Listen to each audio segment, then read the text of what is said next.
Just like you, Nicole, like we were good friends. Какое-то время мы стали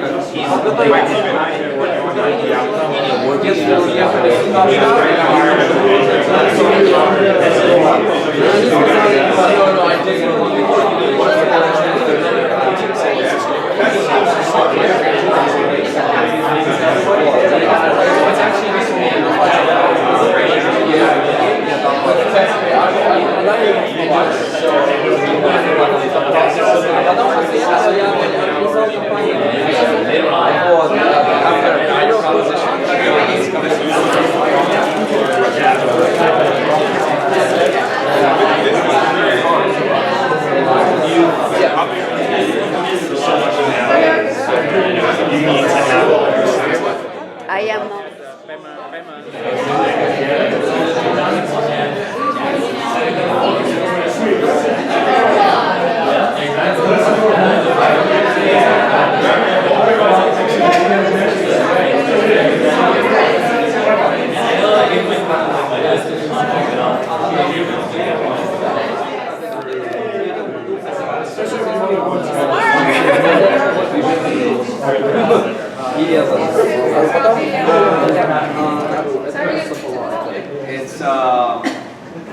We have a really interesting group of people. Our membership is like really close to 2,000, and most of the Wednesdays we meet here, and sometimes we skip over because the schedules are not working out for some speakers. And our events actually really bring people from all different parts of the world. Our members come from about 140 countries. Can you believe that? So just about 2,000 members and come from 140 countries. Countries that I'm surprised, like entrepreneurship is like alive and kicking in there. So that's really good. Well, thanks for coming here, and we do just to get you guys a good idea about what the group is comprised of. And so can you guys quickly go through and tell which country you represent? You just have to speak your country name. We can start with you. France. France. From Japan? Japan. India. India. Miami. Miami.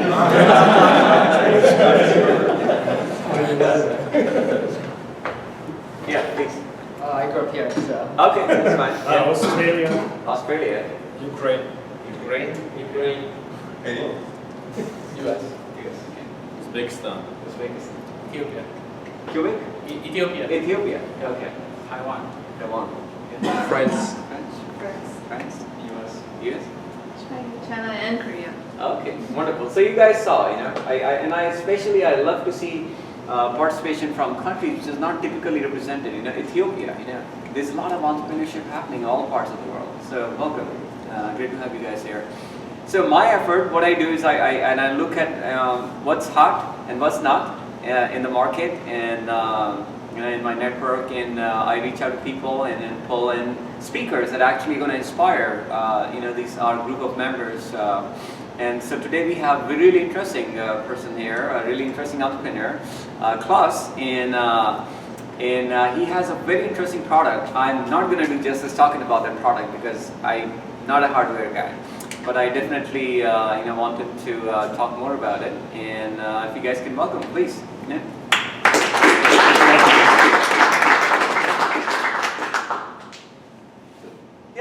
Awesome. I'm Claus.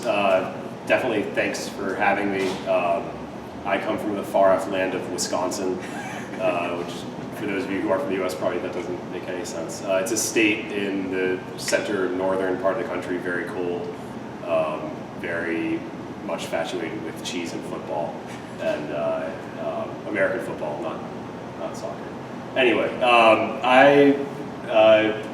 very happy to be here, very happy to talk about the company that I lead. I'm CEO and co-founder of a company called SnowShoe. And I guess we can just jump into the slides? Yeah, totally. Awesome. Totally. Let me just get this going. So this is actually a version of a presentation that we gave when we went through a technology accelerator this summer. It's called the Disney Accelerator, powered by Techstars. Who's heard of the Walt Disney Company? Mickey Mouse, Only one person raised their hand. Seriously, who's heard of the Walt Disney Company? Who's not raising their hand? Walt Disney Company is a $40 billion company. They chose 10 startups, invested in each of those individual companies, and brought us down to their corporate campus for 3 months this summer. Culminated in a demo day in front of a whole bunch of investors and advisors and startup people and whatnot. And this is part of that presentation. So I'll run through these slides, and then what I'd love to do is just have a question and answer about the company, about anything you guys happen to be interested in. So again, I'm Claus Moberg. I'm the CEO of SnowShoe. Our lives are full of so many things, but our days are increasingly consumed by just one thing. This device is a transformative technology that's impacting everything we do and everything we own. Companies that choose to ignore this trend do so at their own peril, because we all know what happens when market leaders ignore transformative technologies. It's not pretty. SnowShoe is building a world where our things can unlock full digital experiences. Our kids' toys can connect to their tablets. Our most prized possessions can connect to our phones. With a simple touch, we turn everyday things into magical keys. Our technology works in your phone's browser or in a native app. It doesn't matter. And there's no antennas and no batteries. It's just a piece of plastic. And it works on every smartphone and tablet worldwide. This is SnowShoe. Yeah. It works by attaching a simple piece of plastic to any physical object. To a human, it looks like any other piece of plastic. But when you touch this piece of plastic to the screen of a smartphone, the phone detects touch events as if you were touching it with fingertips. Those touch events are in a unique configuration on every SnowShoe-powered thing, so that your phone can uniquely identify which thing is touching it. And the entire power of the internet can therefore be brought to bear on this thing. When you give this kind of power to an object, the object sells for more. And it can increase in value over time. What do I mean by that? Disney sells this Woody figurine. Who's seen Toy Story? Movie. Now people raise their hand. Disney sells this Woody figurine for $1.62 as part of an 8-piece set. They also sell this Woody figurine for $12.99. They're both fun toys, but the one on the right lets you play as Woody in a console video game called Disney Infinity, Xbox and PlayStation and stuff like that. That toy, the one that unlocks digital content, sells for a lot more. But it doesn't stop there. Normally, the thing you buy starts to decrease in value the minute you open the package or drive it off the lot. If you've ever bought a new car, you know exactly what I'm talking about. But if the thing you buy unlocks the internet, the power of the internet, and can be updated over the internet, can link to digital assets that change over time through essentially being pointed to an IP address, it's now unlocking evergreen content that can change over time, and therefore can increase the value of that thing over time. If SnowShoe is the technology that links these physical objects to that content, SnowShoe creates a ton of value via the value of the physical objects that we power. So going back to Woody, right? Games like that, Disney Infinity, Activision Skylanders, have you guys heard of these? So these are console games that you buy for an Xbox or a PlayStation. They come, with a DVD just like every other Xbox game. But in the box, there's also an NFC-powered base station. So a piece of plastic that has a whole bunch of radios built into it. You plug that base station into the USB port on your console, and then the way you choose your character is you actually go back to the toy store and you buy a figurine. And you put that figurine on that base station, and all of a sudden that character teleports into the game. So if you buy the Woody figurine, put it on the base station, that character is now your playable character in the game. It means that to play all of the content for Disney Infinity, an $80 game, you have to spend $350 on figurines. Pretty lucrative. And the two leading titles in this space, Disney Infinity and Activision Skylanders, have done about $3 billion in revenue in just 3 years. Kids fucking love this stuff. There are only about 300 million consoles that have been sold in the world that these games work with. Xboxes, PlayStations, etc. At the same time, there are over 2 billion smartphones and tablets that are already in consumers' hands worldwide. SnowShoe can unlock the exact same user experience for those devices. The result is a huge market opportunity we're chasing. Excuse the bad keynote animations. But in order to do that, we need to be able to make a lot of these things. Right now, I am making every single one of these things that my company makes on a farm of 3D printers in the wilds of Wisconsin, a somewhat foreign country. We can make about 5,000 stamps a month. Nowhere close enough. Disney Infinity sells 50 million figurines a year. Obviously, those two numbers are nowhere close to the same ballpark, which is a problem. Luckily, we're in the process of engineering a manufacturing process. This is our slow manufacturing process right now, but we're about to launch our first relationship with a contract manufacturer in China, and by the end of this quarter, we'll be making about 100,000 stamps a month on our first scale manufacturing. Not 3D printing, different technology, but still very cool, and still allows us to make individually unique little pieces of plastic that can be identified by your smartphone. So coming back to Woody, you might think toys and games are the only use case that this technology is good for. But actually, our first two biggest clients are Red Bull and News Corp. Red Bull hands out these little pieces of plastic with a Red Bull sticker on them at concerts. And if you touch them to redbull.com during the concert, it automatically triggers an iTunes download of the lead act's most recent single.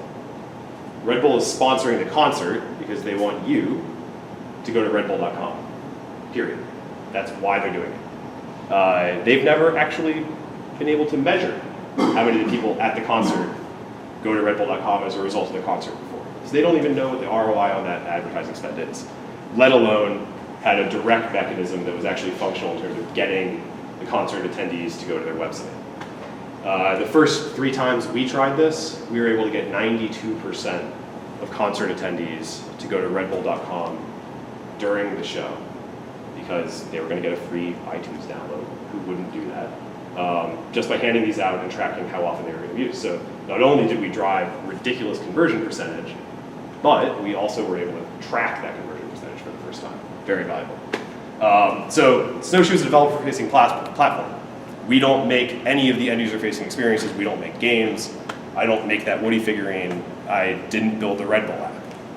We make an API and a whole bunch of little pieces of hardware that can be attached to pretty much any physical object. And then companies like Red Bull, well, Red Bull's developer, Disney, really anybody can build that experience into their app or into their website. And we have about 3,000 developers building on the platform today. We've distributed about 12,000 stamps so far, again, mostly limited by our horrible current 3D printing manufacturing process. And we're about to scale that dramatically as we bring this new line on in China.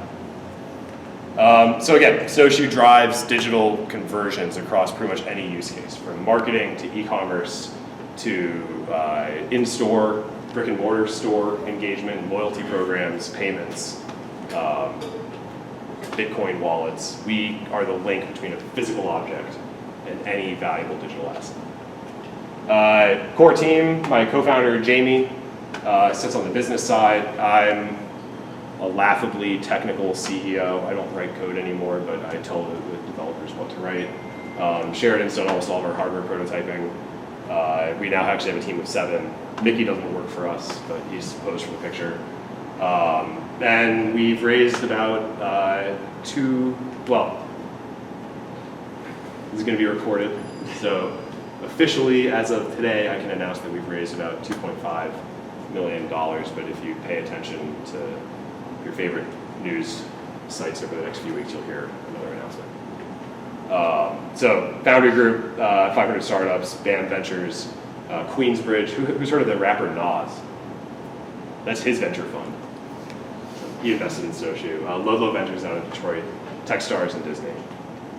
And so, like I said, this is Woody. If you guys have seen the movie, you remember Andy's little kid. This toy was worth more to him than it was worth to anybody else in the world, right? It was his Woody. It wasn't worth more to him because it was somehow different from any other Woody doll. It was worth more to him because of the content, the stories, the memories that he had with it, right? SnowShoe gives all of those things digital value. We give unique digital identity to any physical object.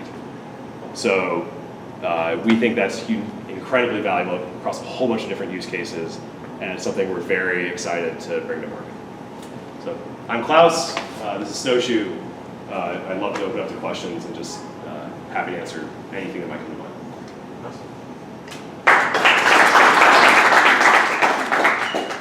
What was the application? I saw News Corp Australia. What was the application? News Corp has been using the stamps.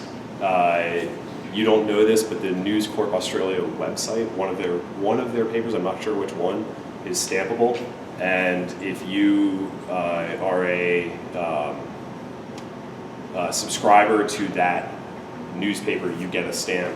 You can touch it, and it's exclusive content that's only available to subscribers. It's still in beta though, so they haven't launched it. In this paper?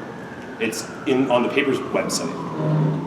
So they distribute the physical product, the stamp, With the paper. if you have a subscription. Right. So, yeah. So related on that, why don't you use just a QR code? It's a great question. How many people have a QR code scanning app on their phone? That's actually really interesting. In the US, about 4% of people have a QR code scanning app on their phone that they know how to use. Internationally, obviously, especially in certain countries, it's much more popular. But the big difference is that because this is communicating through touch events, and you can detect touch events through HTML5, we can make websites stampable. We don't need access to the camera or any other native functionality on the phone. And it works on any device that's out there. So QR codes work on pretty much every mobile device that has a camera, which is great, but especially in the US, people just will not use them. Either they don't know how or they don't care to. Our technology, you don't have to convince somebody to download a native app that can access the camera. You can just need to get them to type in a URL, and all of a sudden you can have them stamp it. Conversion is just easier. Conversions way. So Red Bull, yeah, going back to that where we had a 92% conversion percentage for Red Bull, they've done the same thing with QR codes, and I think they had about a 5% conversion. Giving away a free song. Like, who wouldn't scan a QR code to get a free fucking download? Like, yeah, it's just that much more of a barrier to conversion. You take us to the use case scenario after the first usage. Yeah. So we use it once for the Red Bull experience, right? Yep. How do you use that again? This is just a piece of plastic. There's no like local storage on it, right? When you touch this to a stampable page or app, that front-end application is essentially making a server call to our API, and our API is just returning a unique identifier for that stamp. The developer can literally make that unique identifier link to pretty much anything at any time, right? So Red Bull didn't do this, but they could, and a lot of other clients are doing things where you take a stamp, you hand out an event. Today, it's an iTunes download. If you come back next week, one of the thousands of stamps that's out there gives you a free trip to India. If you come back next month, you touch it, and all of a sudden it's an exclusive video that has never been shown publicly before. So a good example of this is the Disney Fan Club. Is something I'm sure we're all members of. D23.com. If you really like Mickey, I recommend signing up. But they hold a big conference every year in Orlando for their members. And they handed out stamps to every attendee of that fan club conference. And if you touch them to the Disney Fan Club website, it unlocks videos that have never been shown publicly before from the Disney Archive. So a video of Walt Disney walking around the 1964 World's Fair. maybe not terribly persuasive to us, but if you are in the Disney fan club, that is crack. And so the only way to see this video is to take your very exclusive special membership stamp and touch it to that web page, and all of a sudden you get these really cool videos that other people can't get, and they change those videos out over time, right? Because again, each stamp is just pointing to an individual endpoint, it's like an IP address, you can point it to whatever you want. So in that implementation, we are changing out those videos on a monthly basis. We're seeing 10% of the people who have a stamp come back on a weekly basis to check to see if there's a new video posted. So again, like in terms of driving that fan base to engage with that page, there's really nothing that converts at a higher percentage. Does that make sense? Yeah. Cool. Thanks. What were some of the challenges that you faced, and what are the challenges that you might face in the future? God, where do I start? So we've been doing this company for almost 5 years.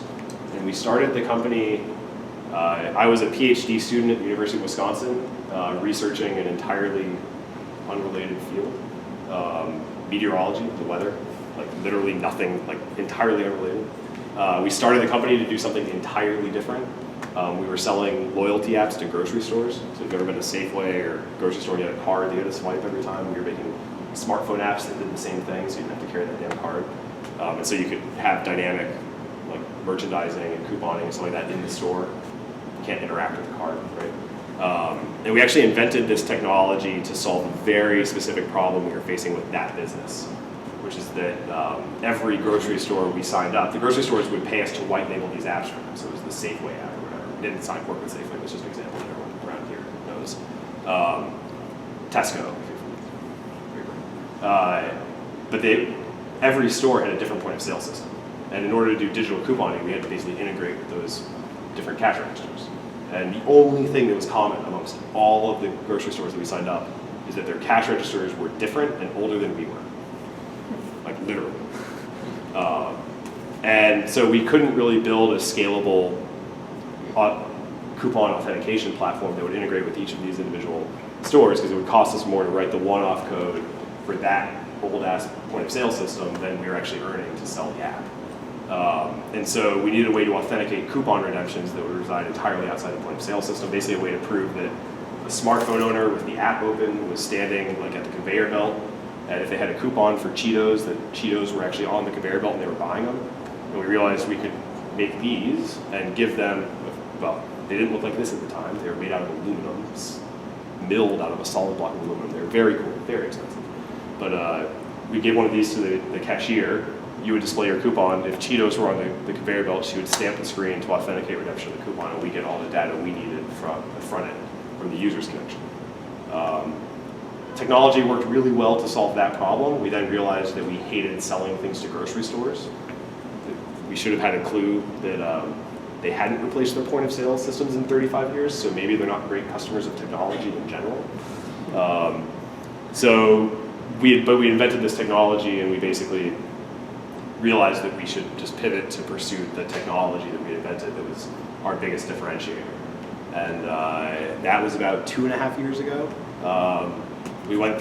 We got lucky and somehow managed to get into Techstars Boulder. I really have no clue how or what they saw, because I wouldn't have invested in me at the time. Came out of Techstars Boulder focusing on secure user authentication. So has anyone ever heard of an RSA token? Like 3 people. This is like if you're very wealthy, which I'm not, your bank will give you this little keychain that you carry around. And whenever you want to log into your bank account, you press a button on the keychain and it gives you a one-time code that's correlated with a list on the server. And you not only have to type in your password and your username, you also have to type in this one-time code. It basically proves that you have this keychain with you. It's proving that you have possession of this physical object as a way of authenticating your identity. We said, well, hey, we can just prove that somebody has this with them if they just touch it to the phone screen, right? Way easier. But a big mistake that we made was not realizing that when you're a startup, like that's a great use case for our technology. How do you actually sell it? Well, we only made a physical factor of authentication. We only made a thing that could prove the one thing. We didn't make the whole system that had the passwords and usernames. We just made the physical factor. We're like, okay, well, let's go sell that to the people who make the user authentication systems. So let's go sell it to RSA, or let's go sell it to EMC, or whoever else is doing security. It turns out that the sales cycle, like the time from like first contact to the time they actually buy something from you in that space is like 4 years. And they will never buy something from you if you don't have like 15 PhD cryptographers on your staff that present at Black Hat every year, and that like, you know, and that's not me. I'm a meteorologist, I look at clouds. So like, it was a great use case. I still think our technology could be used for it, but like our team wasn't well structured to do it, and the sales cycle was gonna be 4 years, and we had like 3 months of funding. So we had to find something else pretty quick. And we sort of found the toy and game space. We got, again, extremely lucky in that, have you guys heard of Product Hunt? Yeah. So Product Hunt is, everyone here has heard of Reddit, right? Product Hunt is like Reddit for product announcements. It's extremely popular here in San Francisco. Like, it's basically a daily upvoted leaderboard of new shit that's been launched, right? And it was just taking off this time last year.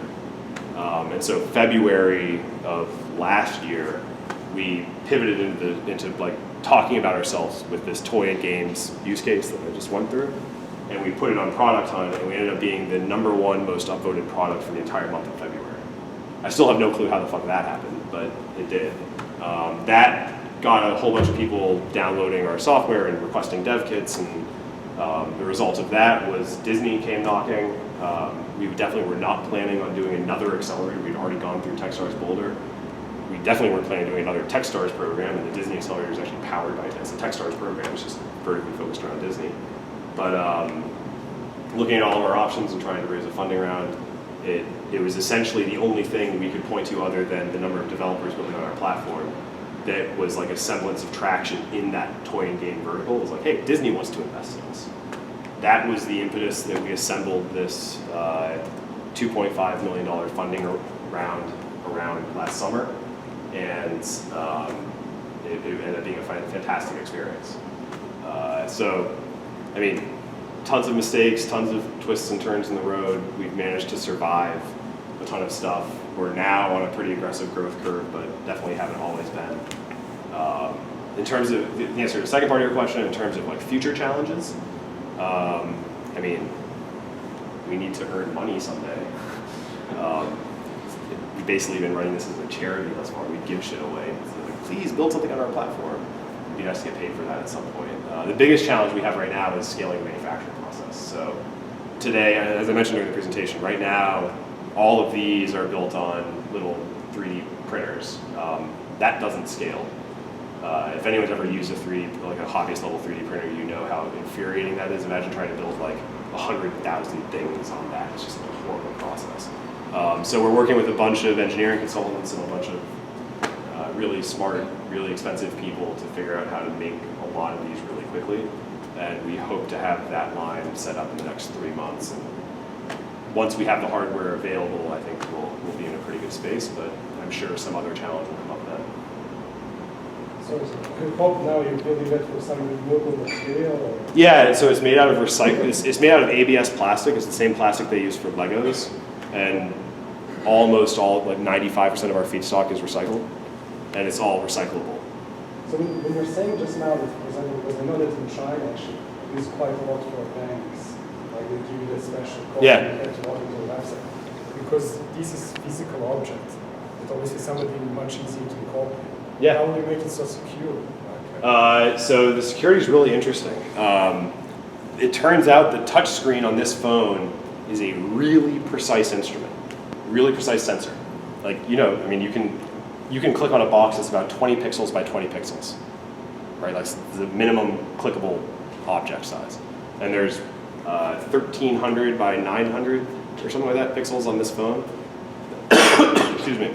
So our manufacturing processes, any of the things we've looked at, 3D printing, the things we're about to do in China, they actually, the device can observe the stamp more precisely than we can make it.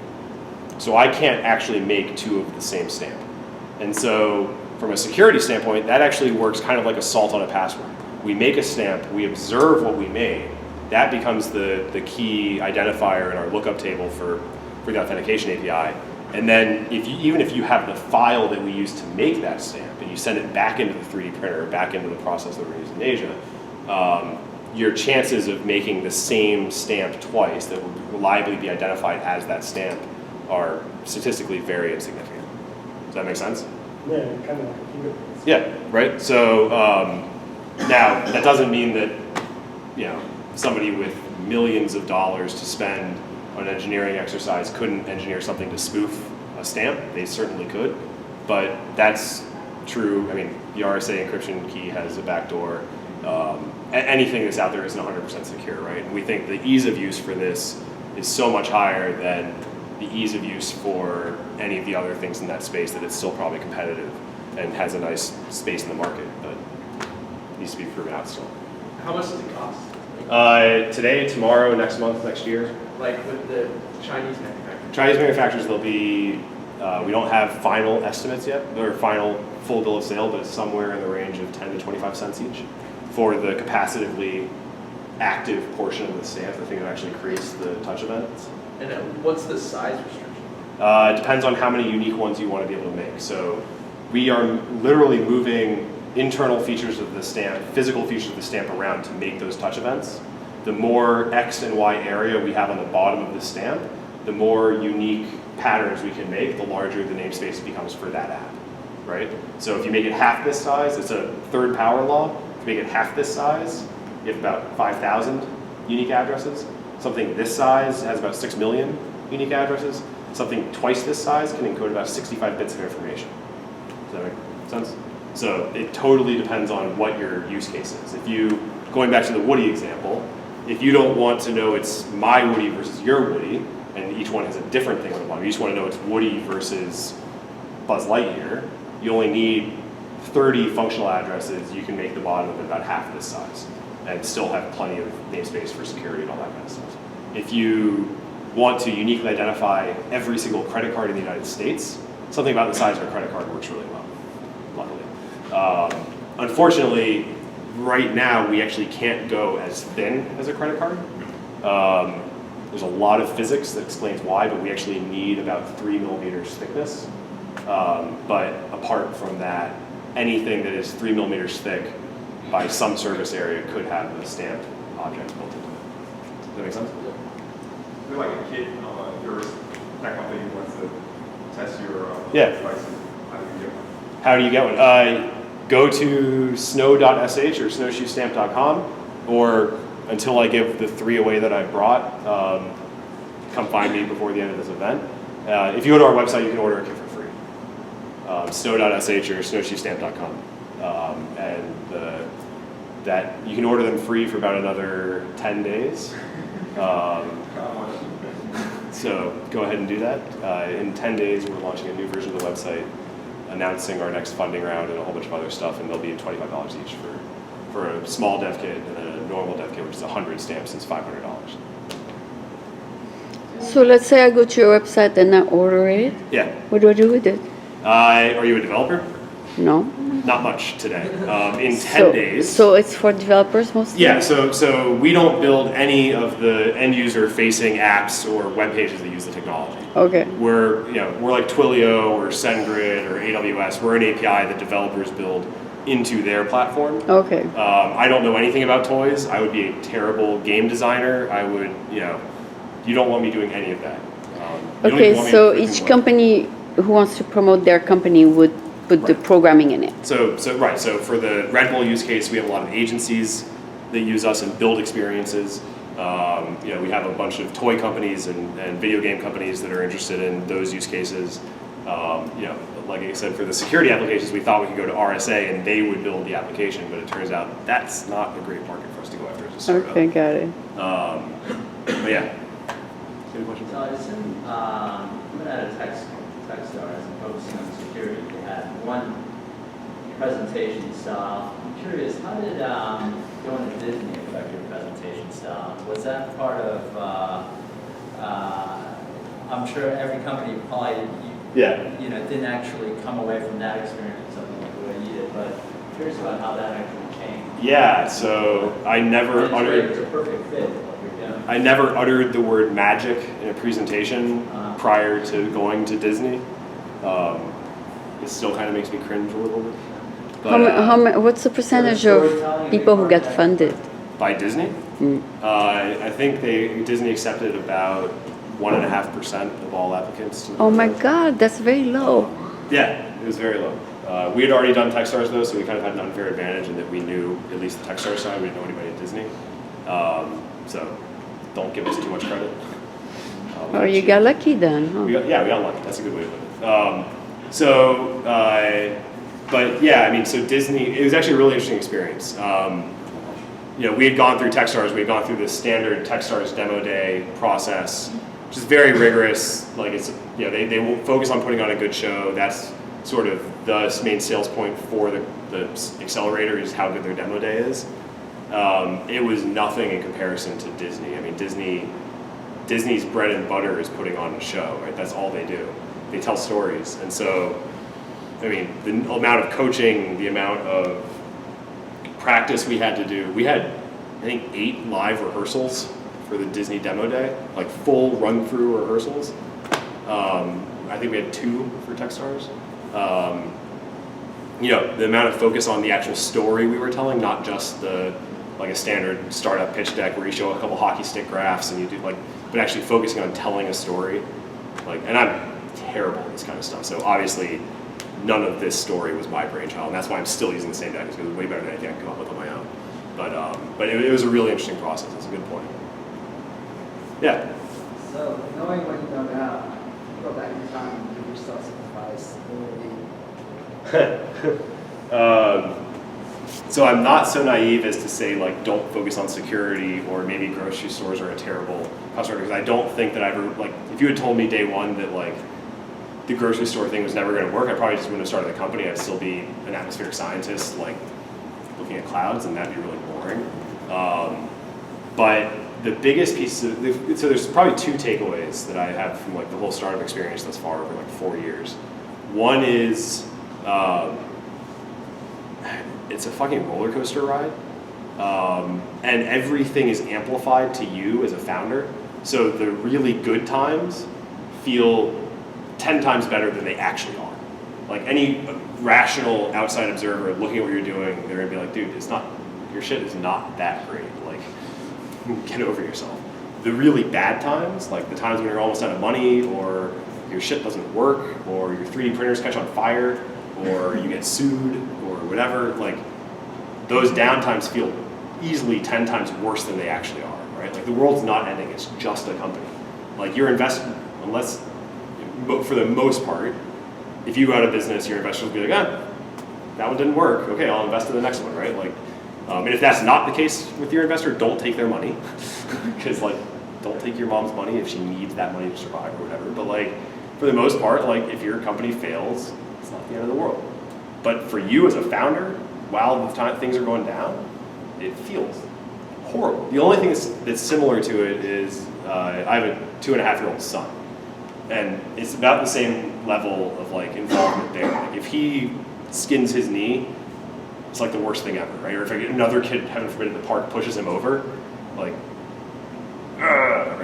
But if he, the first day when he took his first steps, I don't care if you have kids, your kid's first steps were not as good as my son's first steps, right? It's the only thing I've ever seen that's similar to it.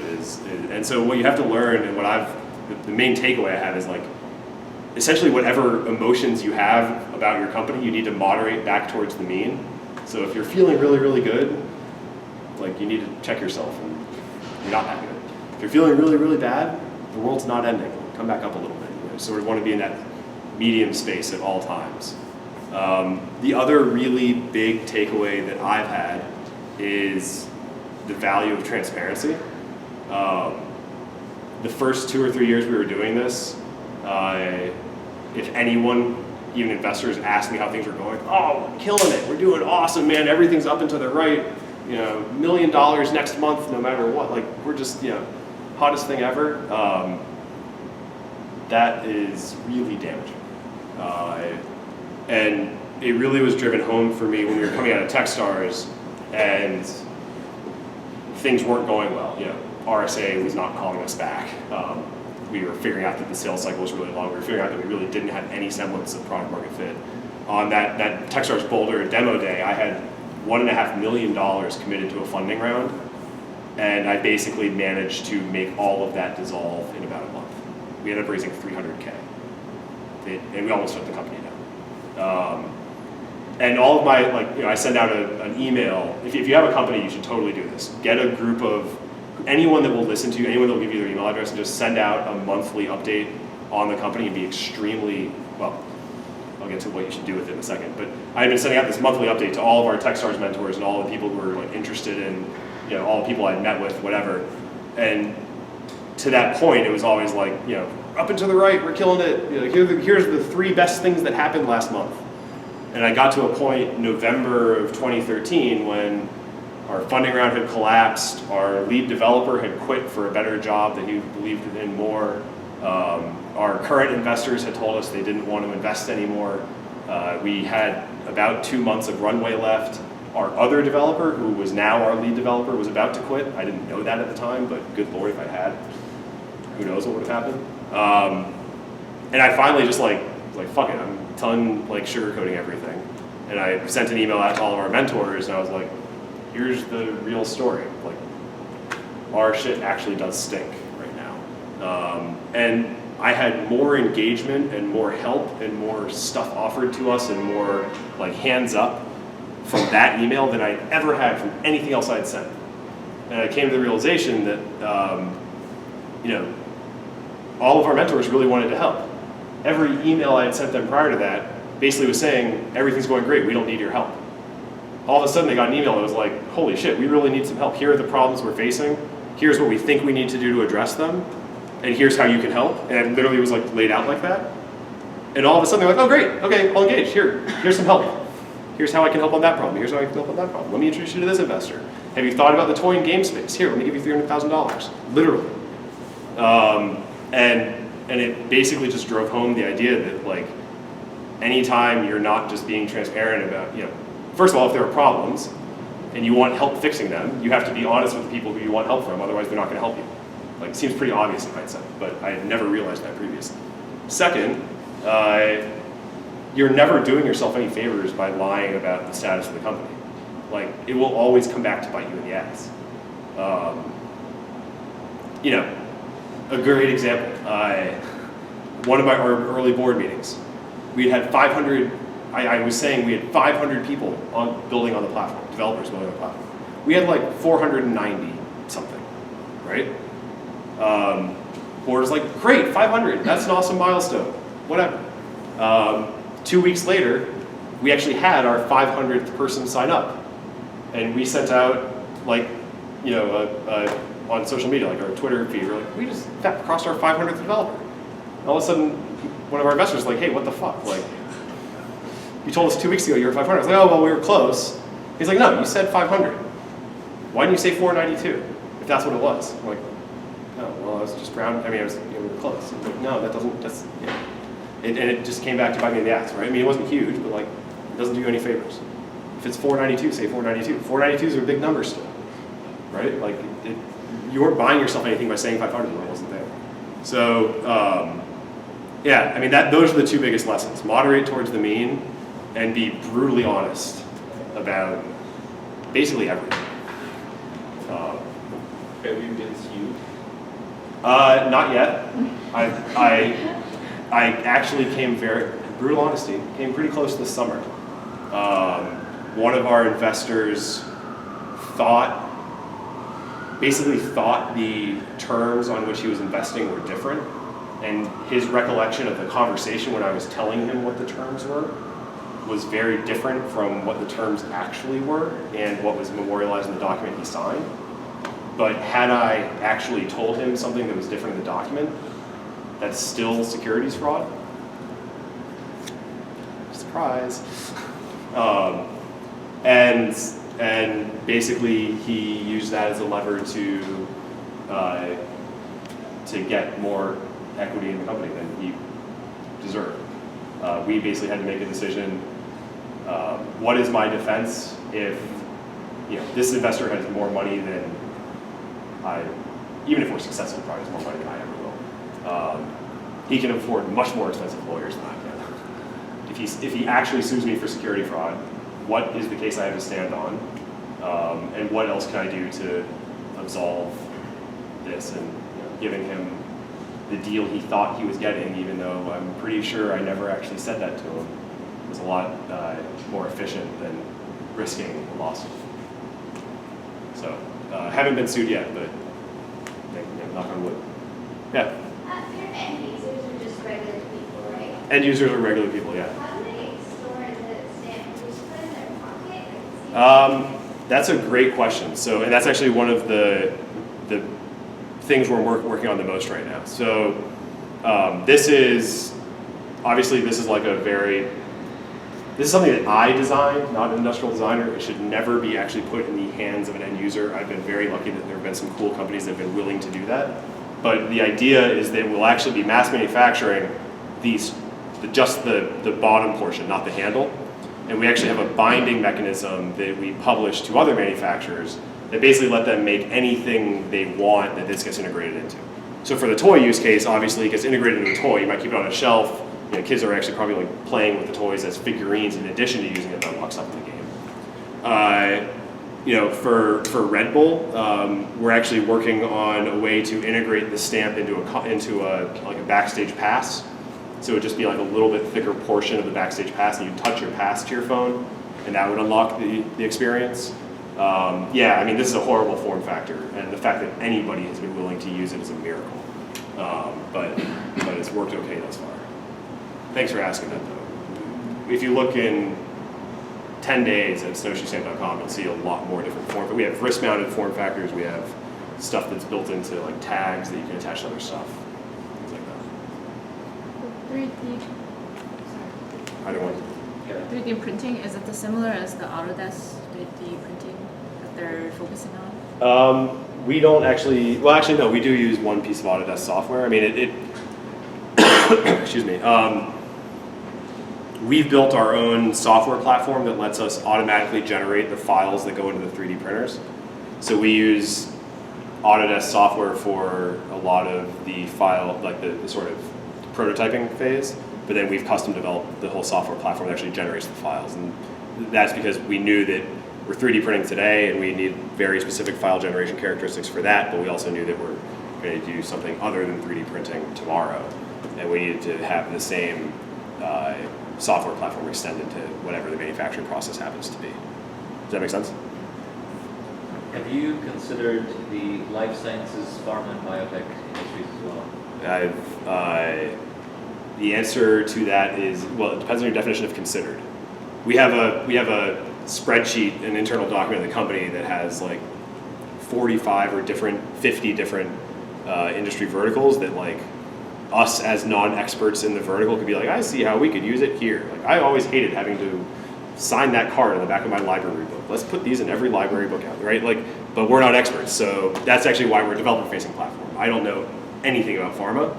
My hope would be that either there's some wonderful, amazing international entrepreneur that wants to start a startup in the pharma space and wants to use our technology for it, hint, hint, or that there's some big established company in the pharma space that's trying to solve a very specific problem that crosses the digital to physical divide, and we just happen to be a great technology for that company. So the long answer to that is we've considered it only in so much as we think it's likely that there's applications there. What those applications are, I have no clue. If you have ideas, I would love to talk about them. Absolutely. What do you see as being the most potential for the payment space? That's a great question. So when you think about payments, we do not have enough, use a really technocratic term, but namespace density to really do payments right.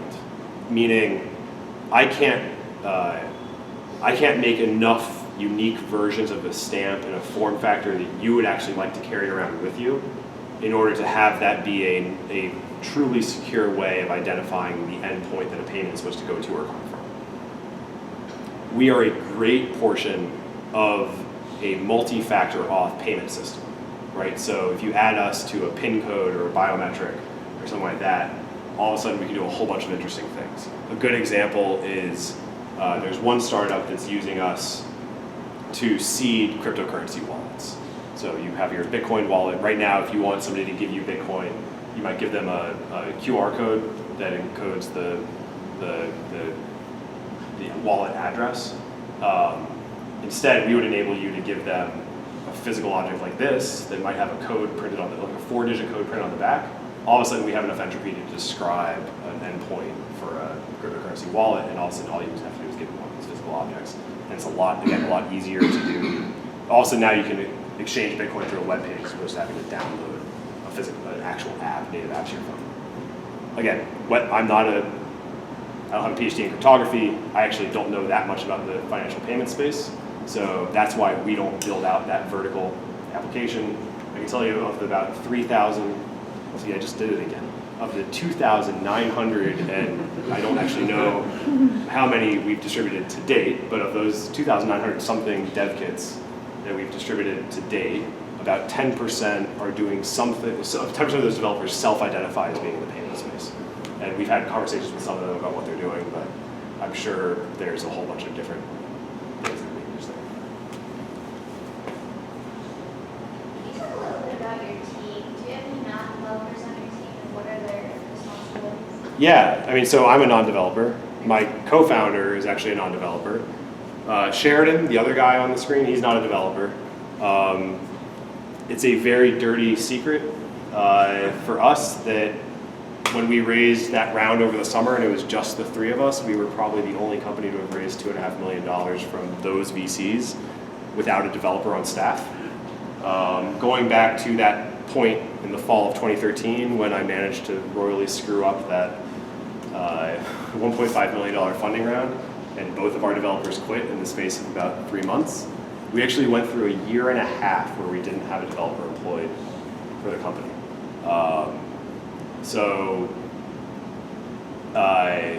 It was actually very interesting. I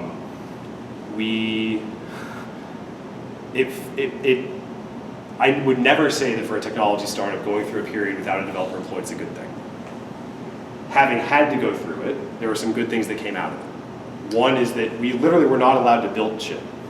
That meant we had to figure out how to sell and how to talk about and how to generate a market for the shit we had already.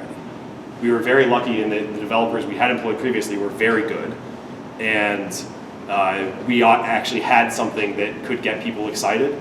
It was very buggy, and so we had to deal with that. There were some bugs like the what was that huge SSL vulnerability that was publicized last year? Some people obviously we had to outsource somebody to fix that because we didn't know how. But it basically forced us to figure out how to market the product we had before we could market the product that we wanted. And I think our biz dev process has benefited significantly from that now that we do have 3 developers working for the company. We know a lot more about our customers. We know a lot more about product market fit. Not that we're 100% there, but we definitely are further along than we would have been had we not gone through that spell. In terms of what we do, I mean, I'm CEO. In my opinion, the job of a startup CEO is many, many things, and it can basically extend to almost any point of the organization, but it has to include at least 3 things. You are responsible for not running out of money. You are responsible for setting long-term product direction, and you're responsible for building the team, hiring, firing, all that kind of stuff. There's a whole bunch of other stuff there. So for me, I actually do a lot of hardware prototyping. I talk to a lot of our customers. I stare at Reddit a lot. That was a joke. Come on, people. It has to include at least those 3 things. My co-founder, Jamie, leads product. So she's product manager. She has final say on what actually gets put out there. We have a VP of Biz Dev who is unfortunately leaving us soon because she is far more focused on consumer-facing products, and we are, as I've been saying over and over and over again, not consumer-facing right now. We hired her because she was a really close friend, but it's just not going to work out. We are actually in the market for a growth person.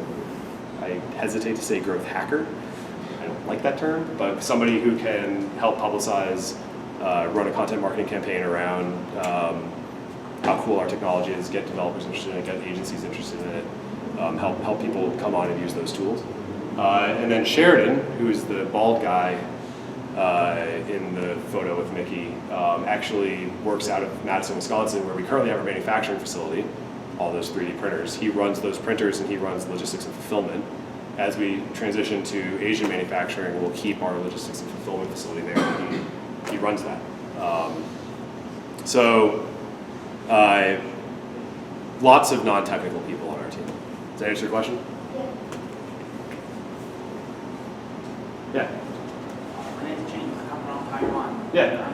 Have you considered to develop your business in East Asia?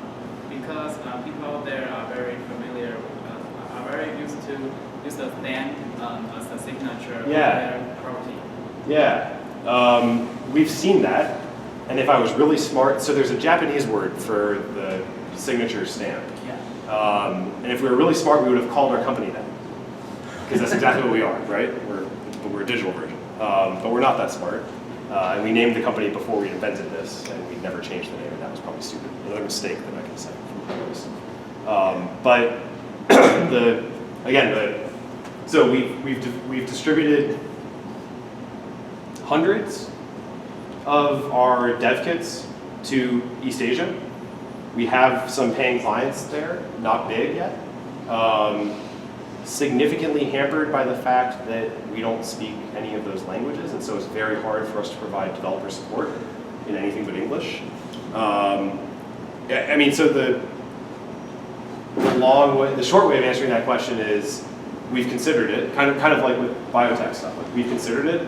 Right now, we're focused on what we know, which is how to get people who speak English to use this technology. There are, without a question, huge opportunities that means we're missing. And the hope is that means that there's somebody that comes in who does know that market, who can build a product for that space, but can also speak English, because that's the only way we're going to be able to service them in the near term. As we grow, as we raise money, 3 years from now, we'll hope, if we're doing our job right, we'll probably have a VP of East Asian markets, or one for each individual country, right? And hopefully it's something that takes off. I do know that we've already been spoofed by a company in Korea. So like there's actually a company that's ripped off our idea and is marketing it themselves, and by some measures maybe doing better than we are. At least they sell their stamps for $100 each, whereas we sell ours for $5 each. So I don't know how many they're selling, but good for them. But we can only control the things we control. So we focus on the people we know how to communicate with the team we have. We focus on the opportunities that are in front of us, and as new opportunities come up, your job as a startup CEO is to appraise them relative to the other things you're doing and figure out if they're worth dedicating resources to. At some point in the near future, it'll be worth our while to dedicate resources to East Asia, but it's probably not there yet. Let me answer your question. Yeah. Techstars. Yeah. So there are a few accelerators, incubators that actually have gained so much visibility, and as 500 startups and YC and Techstars are definitely up there. So how did that help you going through Techstars? So we started our company in Madison, Wisconsin. There are 10, maybe 11 technology startups in the state of Wisconsin that are worth talking about. We had no network, period. Like, we knew nobody. There are some angel investing groups in Wisconsin, and we actually, luckily, had some success raising very early seed money from them. We raised about our first $800K from those angel investors in Wisconsin. They have no clue what they're investing in. They still don't know what we're doing. They just know that, literally they invested because I came out to California on a trip and met with a VC, and that VC was nice to me. And so the investors in Wisconsin are like, well, fuck, he must be hot shit if you can get a pitch with X investor. And so they gave us $500,000, and then that turned into $800,000. and we had a demo that we could show them, and they saw it do things. Literally, I mean, I'm not exaggerating in terms of how savvy those investors are. Like you said, brutally honest. Yeah, exactly. And to their credit, the company would not exist today without them. So very appreciative of everything they've done for us. But for us, one of the big things that was hampering us as a company was lack of a network. Lack of people to make introductions to investors, lack of relationships with investors themselves, lack of mentors that could help us figure out how to run a startup. And I mean, it's not like we had an MBA or business training. I mean, I was getting a PhD in atmospheric science. My co-founder was getting a PhD in chemistry. Like, we had no business starting a company, had no clue what we're doing. We still probably have no clue what we're doing. But Techstars, you basically are buying a network. It's kind of like when people go to Harvard Business School. You're not going there actually for the education. The education actually kind of sucks. You're going there because the alumni rule the world. Techstars isn't quite there yet, but in the startup world, incubators like YC certainly, and to a lesser extent 500 Startups and Techstars certainly have a network of, there's 480 companies that have gone through Techstars now. That's a list of CEOs that, I don't actually have a class ring from Techstars, but it's kind of like the same thing, right? Like, you meet somebody at a conference, like, oh, you're Techstars, oh, so am I. Like, all of a sudden you're buying each other lunch, right? Just because you have that commonality. That's been huge for us. The other, you also get direct mentorship from your Techstars mentors, and Boulder for us, that mentorship was far, in hindsight, was not as good as it was with the Disney Accelerator. I think that's partially due to, frankly, us, more so than maybe the Accelerator itself, but we're far more mature. It's kind of like you'd be better at second grade going through it the second time than you were the first, right? Like, oftentimes you don't get that opportunity. If you do get the opportunity to repeat second grade, you really fucked up the first time. That's kind of like where we were going through the second time. We were far better at it the second time, and it was far more effective for us. But the number one first order indicator of the quality of an accelerator is the network. And for us, coming from Wisconsin, it was critical. We wouldn't have raised money. We wouldn't have known any of those investors that were on that slide. Foundry Group, who led that funding round, we met Brad Feld directly through Techstars. We never would have had him invest had we not gone through. Does that answer your question? Absolutely. Another question. So, you won the TechCrunch Disrupt Envoy Hackathon, right? It was actually the TechCrunch Disrupt San Francisco Hackathon. Oh, it's not the New York one. Yeah, it was San Francisco. Okay. It was back in 2012. Tells you how long we've been doing this. It was one of our first trips out. We were still located in Wisconsin. We were still living in Wisconsin. I had a few meetings out in San Francisco, and we knew it was the week of TechCrunch Disrupt. And so we went to the hackathon, and we we glued a stamp to the outside of a locked door, literally super glued it. And then in 24 hours of the hackathon, we built a Wi-Fi actuated door lock. Who's heard of Lockatron or August locks? Any of those things? Okay, so this is a lock that sits on your Wi-Fi and literally attaches to the back of the deadbolt handle and can lock or unlock your door when it gets hit with a webhook. And so we built this piece of hardware at the hackathon. We used the stamp as the authentication protocol. So basically, how do you prove that this smartphone owner who has permission to unlock the door is actually standing in front of the door before the door unlocks? Touches the phone screen, door to unlock. Won $5,000. And it was great. It was very cool. If anybody's seen Silicon Valley, the show on HBO, it is exactly like that being on stage at TechCrunch Disrupt. 100% exactly like that. There is no fiction about what they show whatsoever. I'm serious. It was scary. It was like a flashback. Yeah. One more question. Sure. The name. Had to go there. So again, going back to, we started a company to sell loyalty apps to grocery stores. I actually didn't tell you the entire story. We started the company as part of a business plan competition for students at the University of Wisconsin and for business plans that would address climate change. So how do you make money while solving global environmental problems? This was back in 2010 when green tech was still a thing, right? And so we came up with the idea of a smartphone app that you'd use at the grocery store. You could scan the barcode on food products, and it would tell you how environmentally friendly or unfriendly, how carbon intensive the food product was to manufacture. We won the $50,000. That was great. And the inception of the name is that we were trying to minimize your carbon footprint. Snowshoes decrease the depth of your footprint, make it easier to get where you want to go. And we thought we were really clever. And we just never, I mean, theoretically, we should have changed the name like 5 times as we went through all of our different business model ideations. Trying to sell a technology product as SnowShoe was probably not the easiest thing. We should have probably been like SnowShoe Stamp or something like that. But I'm not great at branding. And it never seemed like the first order problem we were facing, so we haven't changed it. I think it's a great name. How many of you think it's a great name? I do. Right? I like it. It's fun. It's like kid. Yeah. It's funny. The one time it has worked well for us is when we were still located in Wisconsin, but we were pitching investors out here. It was really easy for them to remember which company came from the really, really cold place with snow in our name.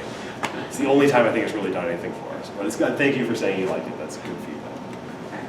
It's not changing anytime soon because it was too busy. So. Good. I'm good. Well, thanks a lot, Claus.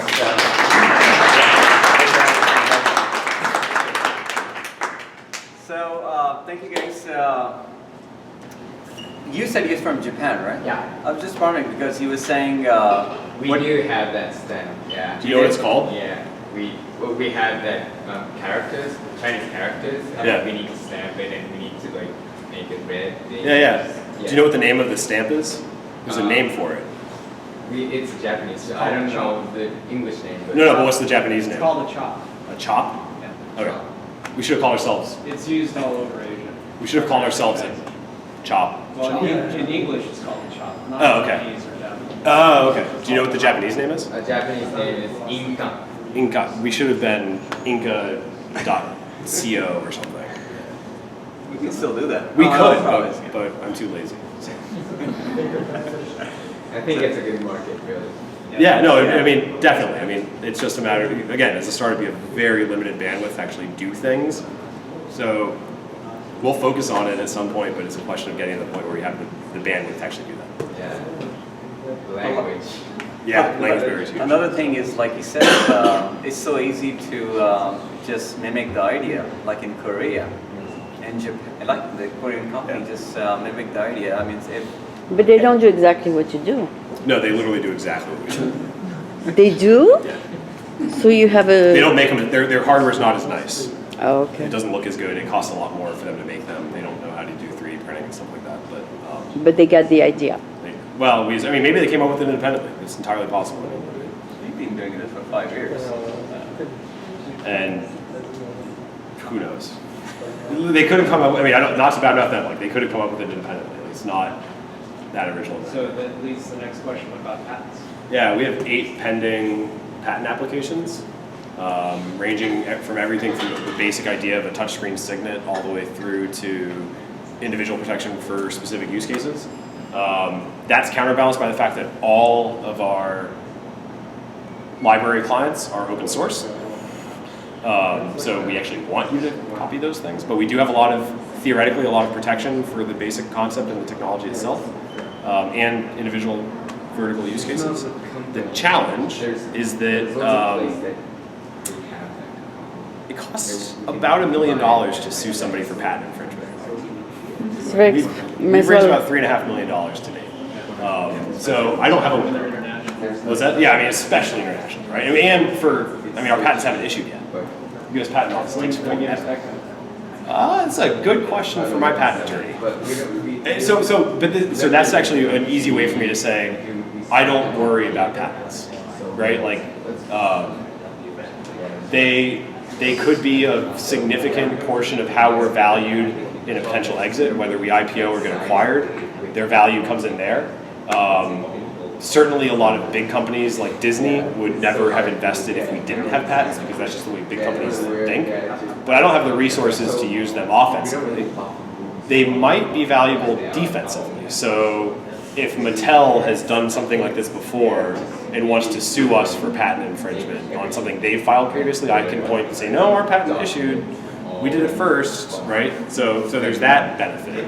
But largely speaking, other than that, it's something we spent $50,000 to $80,000 on so far, and don't expect any return from that investment until we have an exit. We needed them, but they're not really. I mean, it's kind of like extortion. There's not a whole lot of functional value to it for the company relative to what I could have spent. I mean, I could have hired a developer for $80,000. An extra developer would have done a lot more for us than 8 pending patent applications. But it has a potential. Maybe. We don't know. People keep telling us we need to file for them, and our IP attorney keeps sending us bills, so we pay them. But there's not a lot of strategic thought behind it, because it's not something that's. It might help us get from E to F, but it's not going to help us get from A to B. And it only becomes important if we have to get from E to F, right? So. Thanks for your speech. That's very good. Thanks. Thank you very much. Yeah, I'm happy to. I'm Klaus at snow.sh. Feel free to email me, or happy to answer any questions. Or feel free Thank to you very much. Thanks, guys. So, guys, just one more thing is we often have like an open pitch event, and today it seems like we don't have a lot of startups here who want to pitch, because usually we have about 7, 8. So I asked some of you, but what we do is we open up the stage to if somebody wants to come and pitch their startup actually, and talk to get the feedback from the team. So Next. I mean, so you guys are welcome to do that, and but I understand if you guys have to go, but for those who want to hang around and you want to talk about your startups, you're welcome to do that, and then solicit feedback and just interact with the people who are here.